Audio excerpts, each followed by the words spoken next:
احنا جايين من كل مكان، الصويرة زينة البلدان، زورو ونرجع فرحان. كالضبيل وللهيل ولا حوض السلاح وثوم حيلة، نضربو شوفار هاد الليلة. احنا جايين من كل مكان، الصويرة زينة البلدان، زورو ونرجع فرحان. Avec la permission d'Hachem, Shud Merav Rabotai,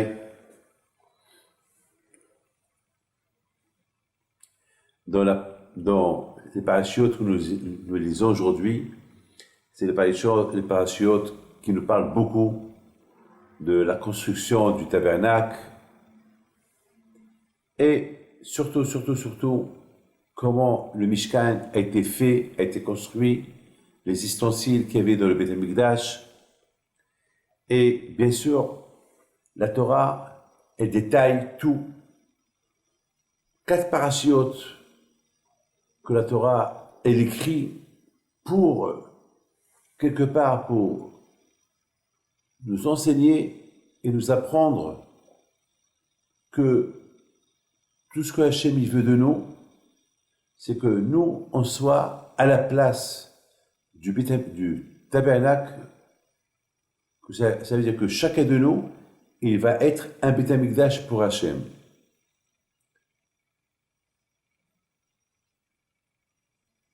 Vous vous rendez compte?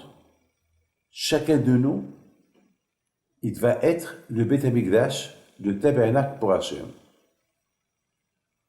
Nous avons des mains, des yeux, le nez, la bouche, les oreilles, les pieds, le cœur, le foie. Chaque membre est veine, qui sont 613 membres et veines. Tout ce qui contient dans ce corps-là, il doit être au service d'Hachem. Le sang, tout, le cerveau, les idées, c'est pas facile, hein? C'est très dur. Eh ben, c'est ça ce qui fait de nous un Beth Amikdash. C'est-à-dire utiliser tout le corps à être pour Akadosh Baruch Hu. Mes amis, si vous voyez, mes amis, combien la Torah, elle parle de la Ménorah. La Torah, elle parle de l'arche de l'Alliance. Comment elle a été faite.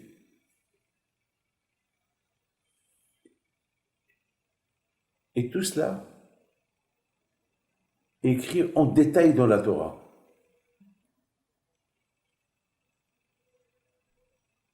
Un tabernacle qui a été construit dans le désert et que pendant les 40 ans dans le désert, le tabernacle était avec eux. Lorsqu'ils sont entrés en Israël, dans la terre de Canaan,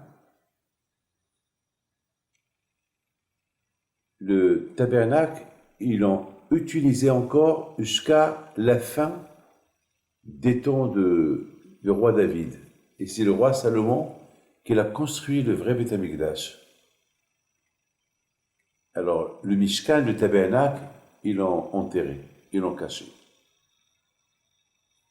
Maintenant, c'est le Beth Amikdash.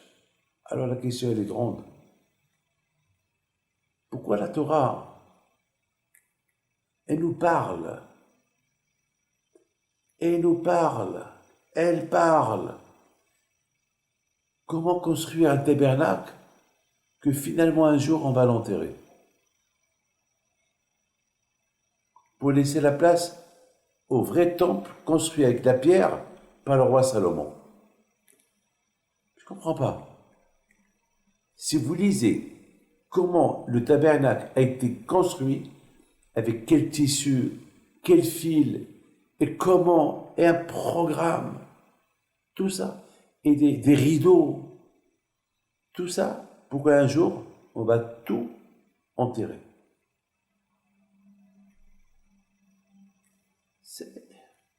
Pourquoi? Quelle est la raison? Pourquoi la Torah ne dit pas, Hachem, il dit à Moshe, construis-moi une tente, pour faire les travaux, etc. C'est en résumé. Pourquoi 4 parachutes détaillés? Quelle est la raison? Et vous savez très bien que, je voudrais vous dire quelque chose, il y a un midrash, j'ai lu ça dans un, dans un, dans un, dans un livre, il apporte un midrash dans Yonatan ben Uziel. Il dit que il y avait là-bas il y avait comme une sorte d'un grand bois qui était tout autour du tabernacle et qui tenait tous les poteaux, parce qu'il y avait là-bas 48 poteaux, 48 poteaux. Et ces 48 poteaux, il y avait comme un genre de ceinture en bois qui les entourait et qui les tenait. Alors, il dit d'où ça venait ça? Il dit ça venait de l'arbre qu'il a construit Abraham Abino avec Sheva. Et lorsque les Juifs, ils ont traversé la mer, les Malachim, les anges, ils ont coupé cet arbre-là de Abraham Abino, ils l'ont jeté dans la mer, et il flottait dans la mer. Et il y a eu un malach, un ange qui disait, cet arbre-là que vous voyez flotter, c'est l'arbre que Abraham Abino, il a planté à Beersheba. Et c'est là-bas où il a prié. Alors les Juifs, qu'est-ce qu'ils ont fait? Ils ont pris cet arbre, et cet arbre-là était long de presque 30 mètres, 70 coudes. Et il y a eu beaucoup de miracles avec cet arbre-là. Lorsque les Juifs, ils ont construit le tabernacle, cet arbre-là, il s'est lui-même, il est devenu comme un serpent qu'il bouge et qu'il a entouré tout le tabernacle. Il a tenu tout le tabernacle et il l'a fermé. Et lorsque les Juifs ils devaient voyager quelque part, cet arbre-là, il devenait aussi, ce bois-là de l'arbre, il devenait encore comme un serpent, il se pliait, il se défait, il sort. Et lorsqu'ils vont encore une fois reconstruire, ils vont quelque part, parce que les Juifs, pendant les 40 ans dans le désert, ils allaient à gauche et à droite, et ils campent, ils décampent, ils vont s'arrêter là, ils vont continuer le voyage, et chaque fois qu'ils s'arrêtaient quelque part, ils devaient encore tous se construire le Mishkan, le tabernacle. Et alors, chaque fois, cet arbre d'Abraham Abino, il devient comme un serpent, et l'entoure tout le tabernacle, et le ferme, et lorsque ils doivent voyager, cette ceinture-là, cet arbre-là, qui se fabriquait elle-même, c'est de la folie tout ça, c'est des miracles. Et devient encore comme, et se détache, et se défile, je ne comprends pas. Pourquoi ça? Pourquoi cet arbre? Qu'est-ce qu'il fait cet arbre-là? Pourquoi ce miracle-là, spectaculaire qu'il y avait dans ce tabernacle? Pourquoi? Il fallait que, ça c'est la question que je veux poser. Harav Yitzhak Rota, il pose cette question. Alors, quelle est la raison? Quelle est la raison? Qu'est-ce qu'on avait besoin de ce miracle-là? Encore supplémentaire de l'arbre d'Abraham Abino, cet arbre-là d'Abraham Abino qui devient une ceinture, qui l'entoure tout le tabernacle, et une fois qu'il devait voyager, alors il se défait lui-même et il se détache, et il devenait comme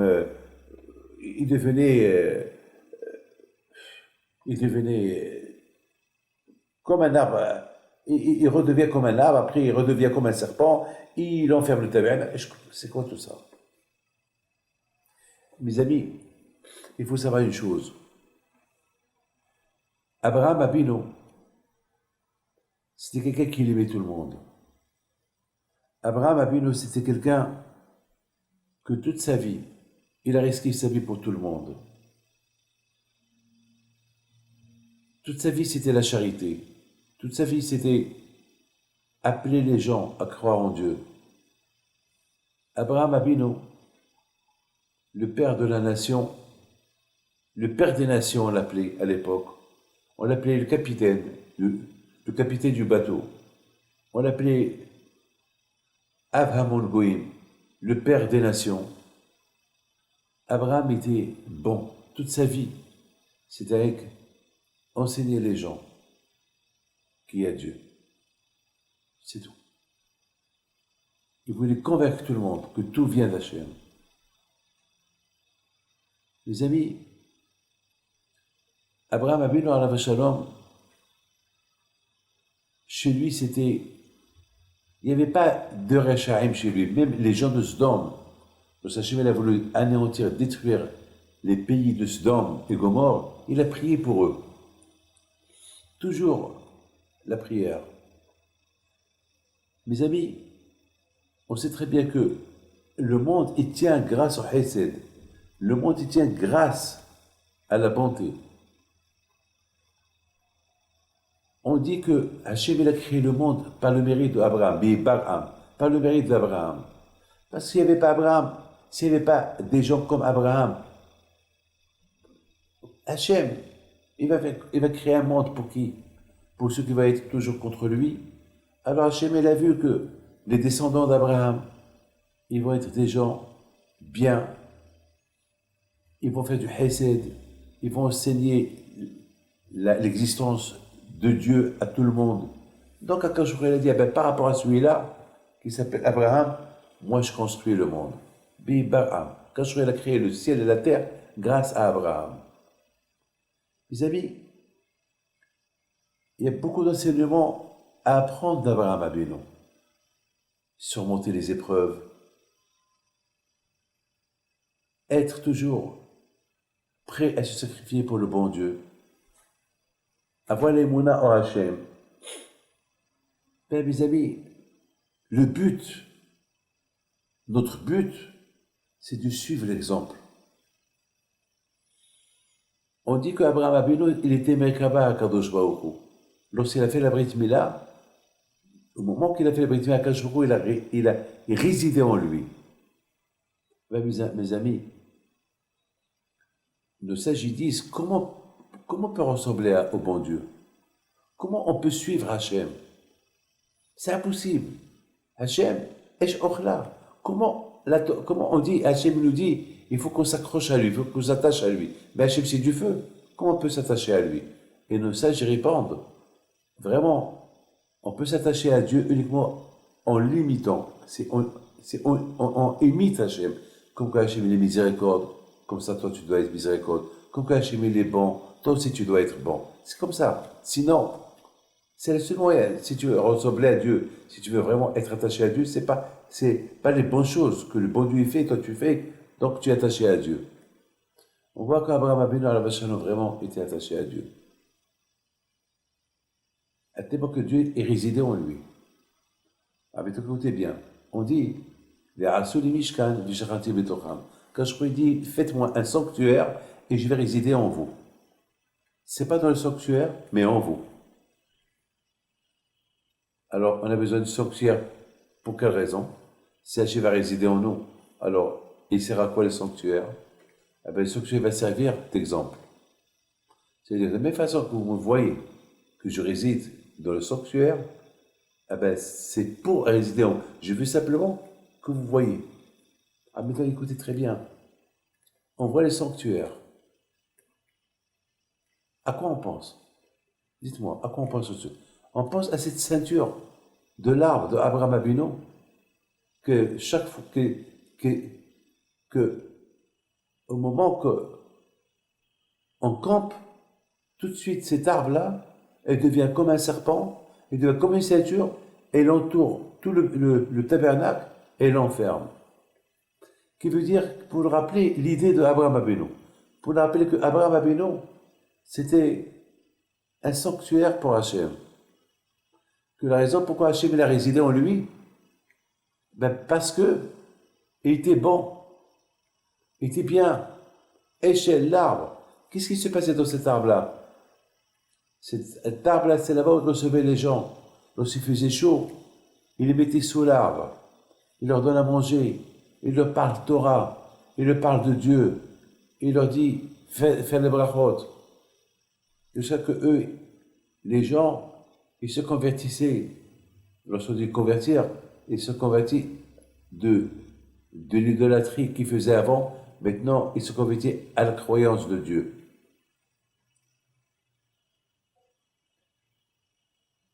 C'est ça, Rabotaï, c'est ça, mes amis.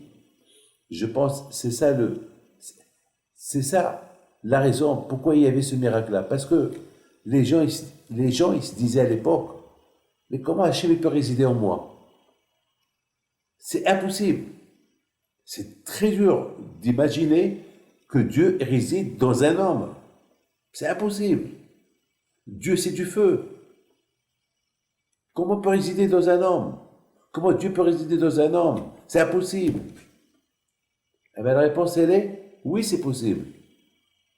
De la même façon que Dieu réside dans ce tabernacle-là, il réside en vous aussi.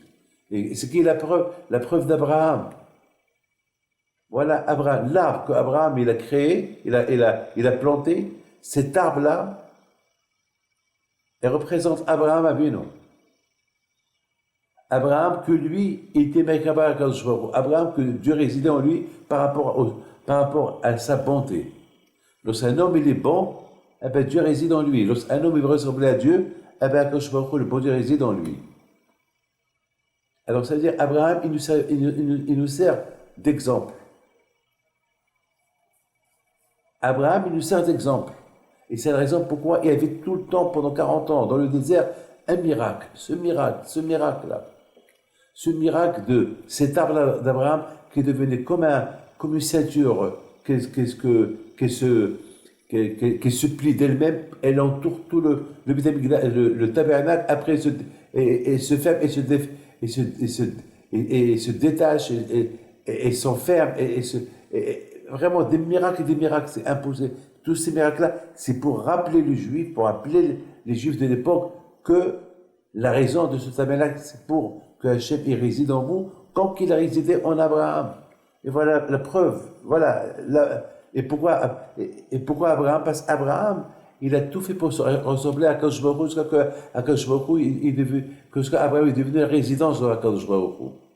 Être la résidence de Akadosh Baruch Hu à travers les bonnes choses, à travers les bonnes actions. Comme les tzadikim. Les tzadikim, on voit que les tzadikim, ce qu'ils demandent à Hachem, il exauce leurs vœux. Pourquoi? Hachem, il dit, celui-là, il va mourir, le tzadik, il dit, non, je veux qu'il vive. Il vit. C'est la folie. On n'a jamais vu, les tzadikim, le tzadik, il dit, Hachem, donne-lui des enfants, et Hachem, il est obligé de se plier et lui donner des enfants. Pourquoi? Parce que le tzaddik, lui aussi, il ressemble à Hachem. Parce que le tzaddik, il fait tout ce que Hachem veut de lui, alors quand je aussi, il fait tout ce qu'il veut. Donc ça veut dire que le tzaddik et Hachem, ils sont à égalité. Hachem, il réside dans le tzaddik. À tel point que le tzaddik, même s'il est mort, on le compare comme un vivant. Il n'y a pas de mort chez les tzaddikim. Ils sont toujours vivants. La preuve, voilà, on va pèleriner les tzaddikim. Est-ce qu'on pèlerine des morts? S'ils sont morts, ils sont morts. Non, ils ne sont pas morts, ils sont vivants. Ils sont vivants. Mais vous comprenez très bien pourquoi. N'oubliez pas ce que je vais vous dire. Hein. C'est grave ce que je vais vous dire. Tout à l'heure, on a posé une question. On a dit tout à l'heure, mais comment est-ce possible qu'un tabernacle, que la Torah, elle a tellement écrit sur le tabernacle, la Torah, elle a écrit des parachiotes entières sur un tabernacle, qu'à la fin, il va être enterré. Ben, la réponse, il a été enterré dans le Beth Amikdash, Nignaz, le Beth Amikdash.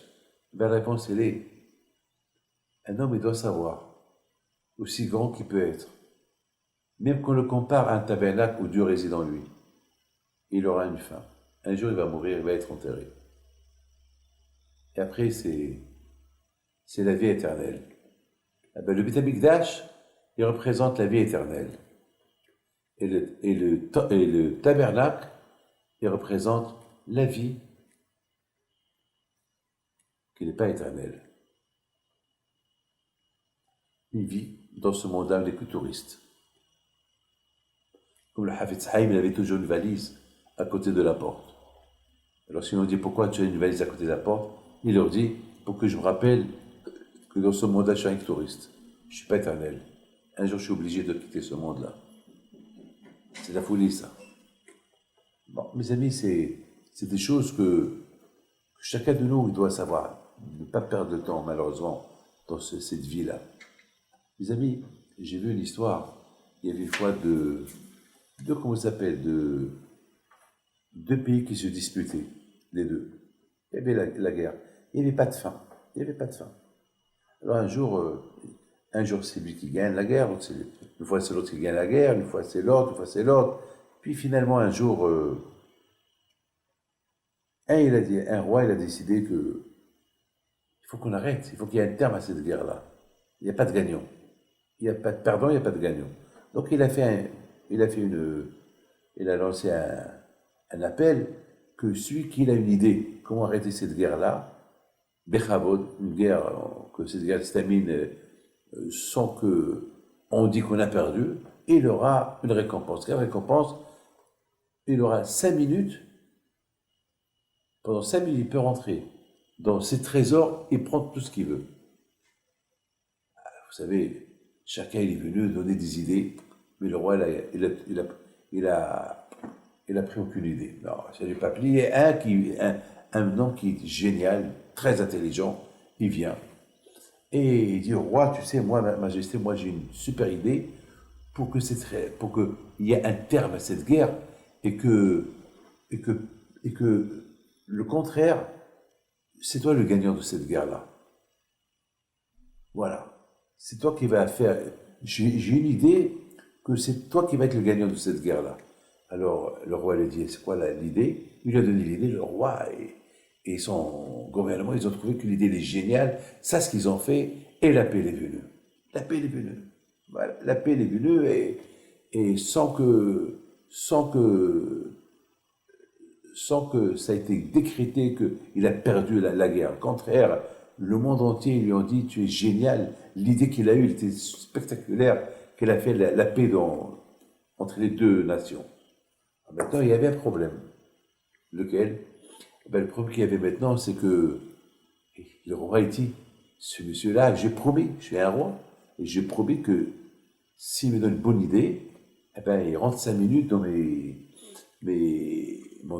mon trésor, il prend ce qu'il veut. Il peut me ruiner. Il vient lui tout ça fait avec les valises, ils peuvent tout vider. Quoi faire? Alors, il y avait un monsieur qui était génial. Et tu sais, majesté, j'ai une idée. En général, les gens, ils adorent la musique. On va se renseigner quelle musique il aime, ce monsieur-là. Et déjà, avant qu'il rentre dans tes trésors, on va construire des tentes. Et on va mettre de la musique. Et au fur et à mesure qu'il rentre, la musique, elle va changer. Elle va être meilleure. Il va y avoir des apéritifs de tous les côtés, à gauche et à droite. Comme ça, au moins, il va ralentir. Il va prendre un sushi, il va prendre une cuisse de poulet, il va prendre une bourra. Comme ça, on le ralentit. Et après, c'est la musique. Il va aimer la musique. Et le temps qu'il va arriver au coffre, les 5 minutes, ils vont passer. Donc, il ne va rien prendre. Le roi a dit, bon, on essaie, peut-être. Et c'est ce qu'ils ont fait. Alors, le monsieur était convoqué de venir tel jour. Ils ont préparé les tentes. Et voilà, il arrive avec toute sa famille, avec des valises, des sacs. Il commence à marcher. Et voilà, dès qu'il rentre, il voit toutes sortes de boissons, le vin, la bourra, les sushis, le manger, ça sentait bon. Et la musique. Et ils ont commencé à prendre, ils ont commencé à toucher. Parce qu'on leur a dit, voilà, mangez autant que vous voulez, prenez. Mais prenez. Non, on ne veut pas de manger. On veut que les diamants. Mais c'était tellement bon, ils ne pouvaient pas s'empêcher de ne pas manger. Et voilà les minutes qui passent. Et la musique, et à un moment donné, ils ont voulu s'arrêter. Vite, il leur a dit, attends, mais vous êtes fous. Vous n'êtes pas là pour manger pour moi, faites vite. Mais c'était plus fort qu'eux.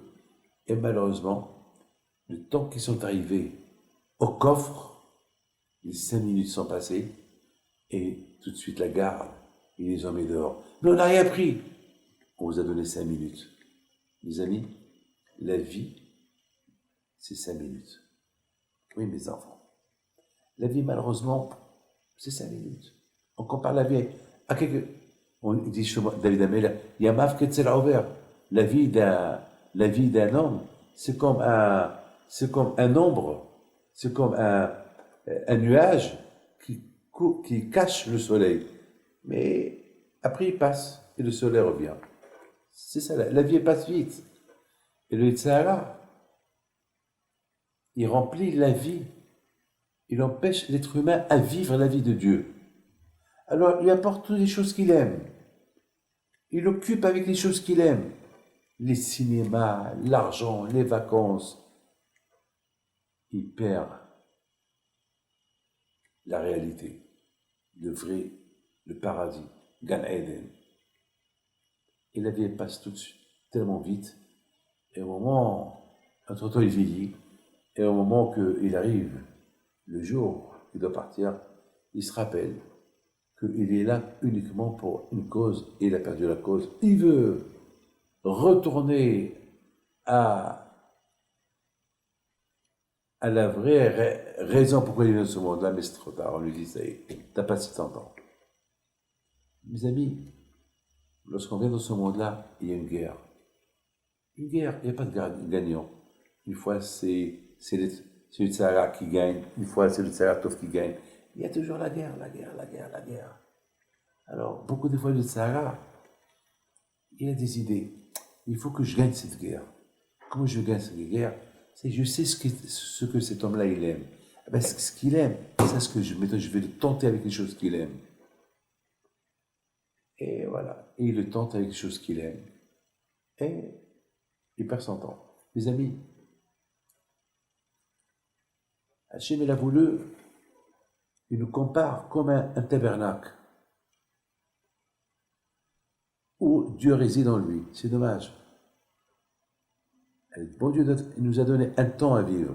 Et c'est un temps qu'on peut vivre avec le bon Dieu dans le même corps. Et malheureusement, qu'est-ce qu'on fait, nous? On suit un autre chemin. On suit un autre chemin. Et on perd la vraie vérité. Pourquoi on est dans ce monde-là? Et à la fin, on perd le temps. Une fois qu'on a perdu le temps, c'est trop tard. Il faut savoir de la même façon. C'est pour ça que la Torah a beaucoup écrit comment le tabernacle a été fait. Pour qu'à la fin on nous dit, après un laps de temps, il l'a enterré. Parce que le tabernacle, c'est l'homme. De la même façon que l'homme y vit, à la fin, il est enterré. Ben, c'est la raison pour laquelle la Torah a beaucoup parlé de ce tabernacle. La grandeur du tabernacle, ce qui représente le tabernacle. Il a détaillé comment le construire pour donner l'importance à l'homme, comment lui doit se construire, comment il doit construire ses membres, les 600 membres événements qui sont dans son corps et qui ont prouvé de la vie. Parce qu'après, c'est fini. Parce que la vraie vie, elle commence après la mort. Et c'est la raison pourquoi la Torah nous parle de la construction du tabernacle, qui représente l'homme et sa vie, et le Beth Amikdash que Shlomo Ameler, il a construit. Et Shlomo, c'est du Vev Shalom. C'est vrai qu'après la mort de la personne que la vraie vie, elle commence. La vraie paix, le Shalom, et la Shlimut, et la perfection, qu'après la mort. Jamais un homme dans sa vie, on peut dire qu'il est parfait. Jamais l'homme est parfait. Parce que toujours il y a une guerre avec les Tzara. Il y a des hauts et des bas, il peut même tomber. Mais la vraie perfection, elle vient uniquement après que la personne il a quitté ce monde-là. C'est là que la perfection, là on peut dire qu'il est parfait parce qu'il n'y a plus de Tzara. C'est là qu'on l'appelle Bet Olamim. Il devait maintenant, il devait la maison éternelle, qui ne va plus mourir, il monte à Gan Eden. Alors pour cela, mes amis, il faut ne pas perdre de temps. On a tous compris la raison pourquoi cet arbre d'Abraham Avinu est importante de le tabernacle. C'est pour te rappeler, pour être attaché à Dieu et que Dieu peut résider en toi, Quand ce fut avec Abraham, eh ben, c'est par l'amour du prochain, le sacrifice, et ne pas perdre le temps de cette vie-là. On dit que sur Abraham Avinu, qu'Abraham Avinu, alayhi shalom, toute sa vie était remplie. Abraham Zaken Baba Yamim. Il a raté aucune seconde de sa vie. Toute sa vie était calculée bien. Eh ben, sinon, on fait pareil. Et comment toute sa vie était bien? Parce que toujours il pensait bien. C'est tellement facile de remplir toute ta vie bien. Tu fais bien, tu penses bien, et tu fais que des bonnes choses. Et on peut. Donc l'exemplaire, c'est Abraham Avinu. C'est lui qui était notre exemple. Vous savez, mes amis, dans beaucoup des livres, j'ai dit, il y a un passouk dans Mishpatim qui dit comme ça. Ki tet ish el re'ehu kesef. Si un homme, il donne à son ami de l'argent, au kilim, au distancié, l'ishmo, à garder, du gunab du betaïch, et quelqu'un a volé de cet homme, c'est ce qu'on lui a donné à garder.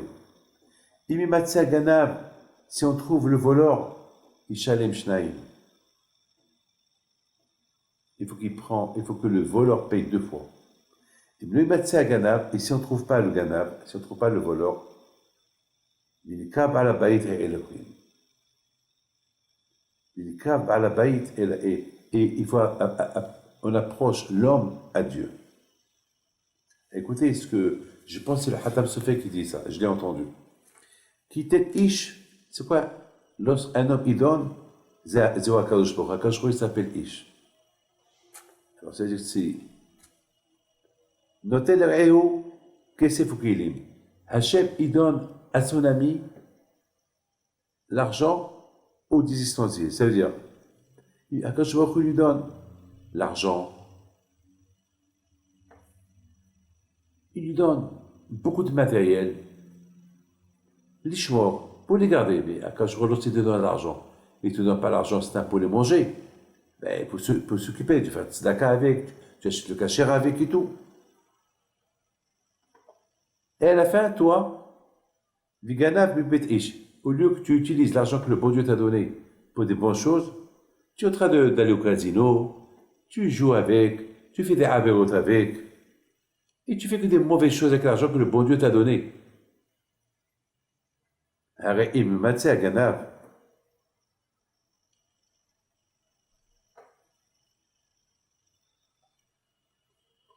C'est que Dieu préserve ce voleur-là qui a volé le bon Dieu. Le bon Dieu lui a donné l'argent pour les utilise pour des bonnes choses. Lui, il utilise mauvais. Alors, si il se fait arrêter après 120 ans, et il faut qu'il donne des comptes pour tout l'argent que le bon Dieu lui a donné. Alors, si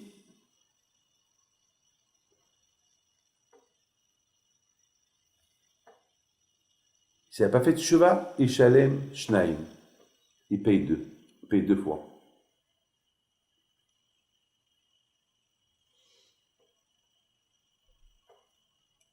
Le Hatam Sofer, il dit, c'est quoi il paye 2 fois? Il paye et dans ce monde-là et dans l'autre monde. Vous imaginez Akadosh Baruch Hu, il te donne un corps, il te donne l'âme, et toi, au lieu que tu utilises le corps et l'âme à être au service d'Hachem, toi tu les utilises pour faire tout ce que tu veux. Si tu as fait teshuvah, très bien. Et si tu n'as pas fait teshuvah, alors tu perds et ce monde et l'autre monde. Aval, le Imatse Ganav, mais si maintenant ce voleur-là, il a fait teshuvah, il n'est plus voleur maintenant. Il est Kab ala Baït el Elohim. Alors, grâce à cette teshuvah, il s'approche de plus en plus chez Akadosh Baruch Hu, et c'est super. C'est beau ça. C'est-à-dire, il faut savoir que tant qu'on est vivant et tant qu'on peut réparer, parce que le bon Dieu nous donne l'argent, il nous donne pour faire du bien avec, il nous donne le corps et l'âme pour faire des choses bien avec, et nous on fait le contraire. Alors, si chez Mishmor, on quitte ce monde-là, on doit payer, on va payer cher. Mais si on a fait teshuvah, Alors, Vilikram et la Elohim, donc, si on s'est approché d'Hachem, donc Akash Baruch Hu pardonne. Donc, ça veut dire qu'il ne faut pas en vouloir à Dieu. Vous voyez que dans ce monde-là, Baruch Hashem, Akash Baruch Hu, il nous a donné aussi la possibilité et l'opportunité de faire Teshuvah. On peut. Baruch Hashem, on peut. On a l'opportunité. Je voudrais, mes amis, simplement terminer avec une belle phrase. Avec une petite anecdote que j'ai lue, elle est super belle. C'est Ralph Grossman qui la raconte. Une fois, il raconte qu'il est parti chez un Américain à Miami, et puis cet Américain-là, il était en train de voir un catch, ou des box. Et puis, il criait, « Give him, donne-lui, give him, donne-lui, give him ». Et Ralph Grossman était assis. L'autre, il ne s'occupait pas de lui. Et chaque fois, il le regarde, excuse-moi, Rabbi, et là, je suis... et voilà. Et à l'entracte, lorsqu'il y avait une pause, le monsieur, il dit au rabbin, excuse-moi, que vous savez que j'ai investi beaucoup d'argent et là, je suis en train de voir que j'ai mis beaucoup d'argent sur un que je veux qu'il gagne. Alors, lorsque je vois les perdre, je suis très excité. Alors, vraiment, je m'excuse. Alors, Rav Grossman, il lui dit, non, c'est bon, hein. Il n'y a pas de problème. De toute façon, j'ai appris de toi quelque chose. Il a dit quoi? Il dit, je me suis posé une question. Pourquoi Kadosh Baruch Hu, il a besoin de créer le Yitzhara? Pourquoi Hashem n'a pas fait que le Yitzhara Tov? Et c'est bon. Pourquoi Hashem il veut qu'il y ait le Yitzhara? Pourquoi? S'il n'y a pas le Yitzhara, il n'y a que le Yitzhara Tov. On ne fait que des choses bien. On n'a pas besoin de faire de mauvaises choses. Pourquoi?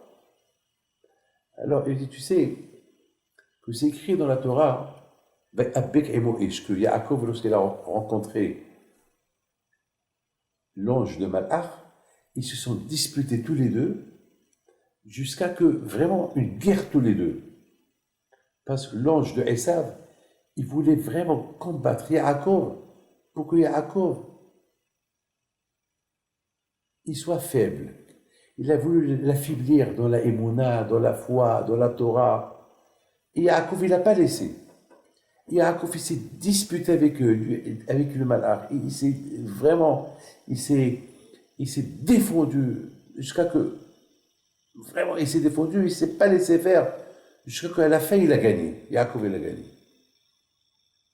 Alors là aussi, et c'est écrit dans la Torah que